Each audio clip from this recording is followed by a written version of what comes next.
Dear brothers, happy Friday.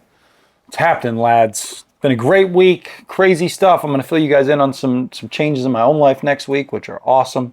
They will not affect this show in whatsoever way or in any kind of way. But yeah, we've made it. We're moving today, which is super awesome. Or we're starting the process of moving anyways. It's going to be a whole thing. But yeah, by the end of this weekend, this will be the last time you guys see me in this office. I'll have a new one this coming weekend, or next week anyways. And so that's exciting. And so all good stuff. But today we actually need to talk about something that is very important and a question that I get a lot. And it goes a little something like this. I am not fit. Where do I start? So this message goes out to anyone who has been either inconsistent in their training, i.e., they have a couple of months where they're good, they have 2 or 3 months where they're not so good, they're just not, their training isn't stacked, right? Or once upon a time they worked out in high school and college, and for the last 10 to 15 years maybe, or 5 years, or even 2 years, or a year, they really haven't been doing a whole lot. Not a lot of exercise, not a lot of conditioning. They just haven't been doing a whole lot. And so the real emphasis here is that you are starting from a point of just not being very fit, maybe a little bit overweight, not very strong, not muscular.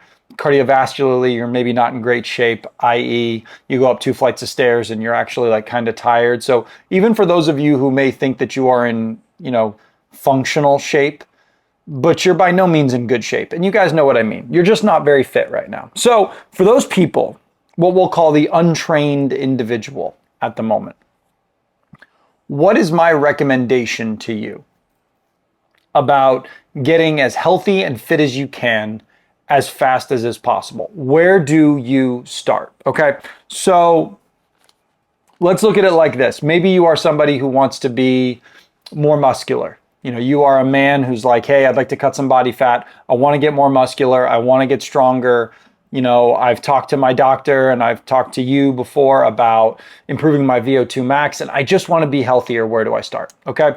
So I'm going to break down very quickly what you need to know, what you need to do to get started exercising, to get started getting more fit.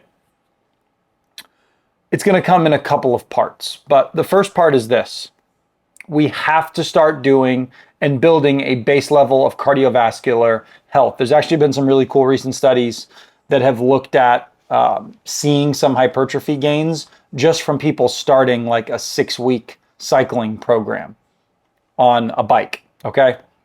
So very, very beginning, we're going to start with some basic zone 2 cardio that you're going to do twice a week, okay? So this is 30 to 45 minutes of basically pretty low but consistent heart rate, just to start building a cardiovascular base for your health. It is critical to have that base as we go to progress to actually training and lifting weights and what have you. So first things first, we're getting you in to start doing some just zone 2 basic cardiovascular improvement. I don't have to start with HIIT.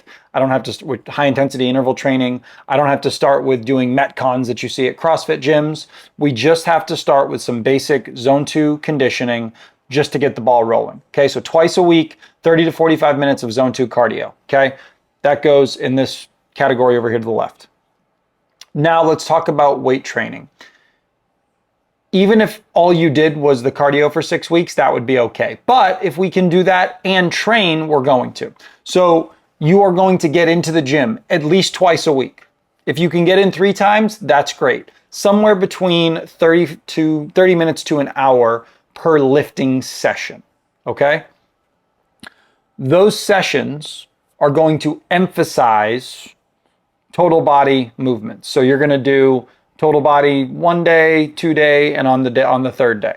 But all of those days you're going to do total body workouts because, first of all, you haven't trained in a long time. Soreness can be a problem for someone who is untrained, and it can happen quickly. So I don't want to discourage you when you go into the gym, you do this big chest workout and back workout, and then you can't use your arms for a couple of days. Or you, for instance, squat a bunch, and then you do leg extensions and lunges, and you can't walk right for 2 or 3 days.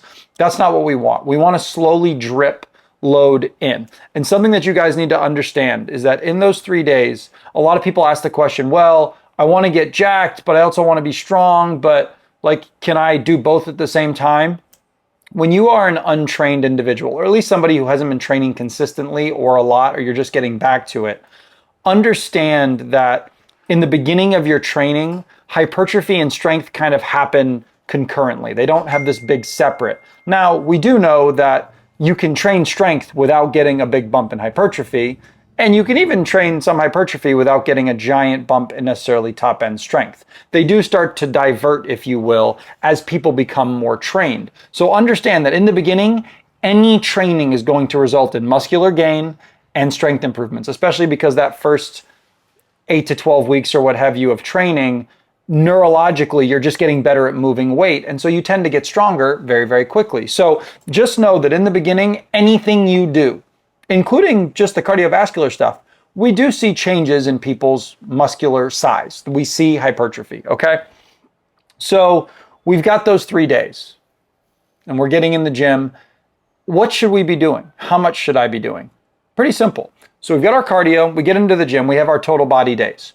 You need to be looking at doing somewhere between 1 to 3 working sets. This means you're doing sets of a weight where when you get to the last rep, you feel like you could have done 2 to 4 more repetitions before your form failed or you literally had muscular failure.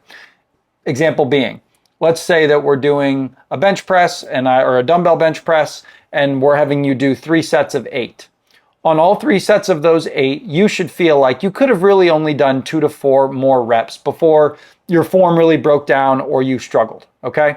So in terms of what we're looking at volume-wise, we want 1 to 3 sets of sets per exercise, and somewhere between 4 and 6 exercises, okay? Total body, so maybe the first movement is a squat, the second movement is a shoulder press, the third movement is a lunge, and the fourth movement is a lateral raise.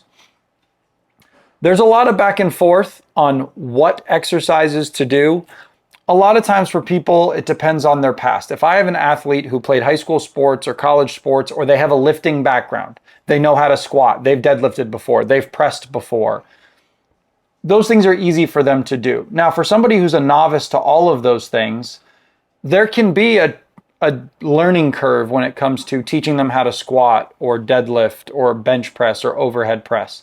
And in the absence of a coach being directly there with them, sometimes it can be hard for them to adjust to that. So for some people, I will have them start with some machine-based movements, teaching them how to press, but they do it with a seated chest press. Teach them how to squat, but maybe we use a leg press variation or a hack squat or a Smith machine squat, where it's not necessarily a free weight. We're still training the compound movement. I do prefer the compound movements of squat, some kind of hinge, which would be a deadlift, bent over rows, pull downs or pull ups, chin ups, chest press, overhead press, but it doesn't have to just be with barbells and dumbbells. We can use machines. They're a nice way to ease your way into things without getting injured, okay? So understand that we're gonna do 1 to 3 sets of every exercise for 4 to 6 exercises. And again, with an RPE or a reps in reserve of 2 to 4 reps in reserve, where you could have done 2 to 4 more, but you stopped before that, okay? That's it for anywhere from 3 to 6 months. Is in the beginning for an untrained athlete, we just have to develop a base foundational level of strength and cardiovascular health. This would include things like mobility based on the screens that we do, and we're like, okay, we see that you struggle with ankle mobility. We'll throw that in there. We see that you've got some stiffness through a few different places. You lack some rotation. Yeah, we're gonna throw that into your mobility and what have you. But as a generic statement, all that matters in the beginning for your first 3 to 6 months is that we're getting a base level of cardiovascular health, and that's really in the beginning. We can ramp that up a little bit quicker. But we're getting that base level of cardiovascular health, doing some zone 2, maybe some zone 3 heart rate training. And then we're getting 2 to 3 days in the gym, doing 4 to 6 exercises for 1 to 3 working sets, typically of reps in the 6 to 12 range, okay? And so That's really our big main focus in the beginning, is just to start building up some muscle mass, building some cardiovascular health, and then we just progress from there. Now, I'll do another podcast about what to do if you are, we'll call it an intermediate, or just a little bit more of a, you've gotten past beginner, if you will, or you've gotten past untrained. Now we have foundational strength and cardiovascular health. Now, what do I do? I'll plug that into another podcast. But for those of you who are saying, I'm just not very fit right now, where do I start? Strictly from a working out perspective. Zone 2 cardio, at least 2 days a week for 30 to 45 minutes. 2 to 3 times in the gym, resistance training, doing mostly full compound movements, 4 to 6 exercises per workout, okay? And we're gonna build that up. We really don't do a ton of isolated movements in the beginning, although for people that are like, I'd like to get bigger biceps and deltoids, maybe we'll throw in some curls, tricep extensions, some extra delt work here and there. It does depend on the person. People that have trained in the past, the learning curve is very different. For people that have never really trained, they've never really worked out a lot, it takes a little bit more time. I'm not gonna throw a bunch of stuff at them because again, if you get super sore, or we're not managing your recovery well, or your nutrition is whatever, what we don't want is for you to be dissuaded from getting into the gym. On top of that, we also don't want injuries to take place that set us back. At the end of the day, our first and ultimate goal is to build a cardiovascular base. It was tough to say in one line. Build your strength, which you're gonna see hypertrophy, you're going to see strength change in that first 3 to 6 months. And then from there, we have a beautiful foundation. And now we can really skyrocket and start pointing at things and really getting good at things. But for everyone listening to this, even for people that are just somewhat trained, that's where I want you to start. And then you have to be religious about it. I just had a conversation with a guy yesterday where he knows, he's like, well, what do I do? I want to get stronger and I just feel like I'm stiff. And, what do I do to get fit? I'm like, my man, you have to be consistent. You work out for a month and then you take a month off, and then you work out for 2 weeks and then you take 3 weeks off.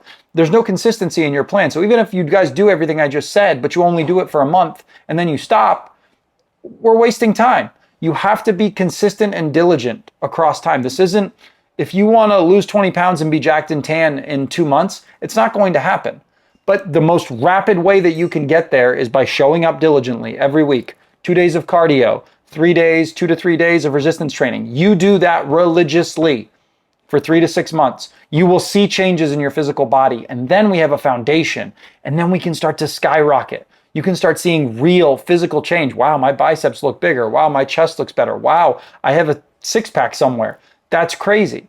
Obviously, nutrition plays a huge role in a lot of this stuff. But from a physical perspective, if you do those things consistently, you will win. It's as simple as that.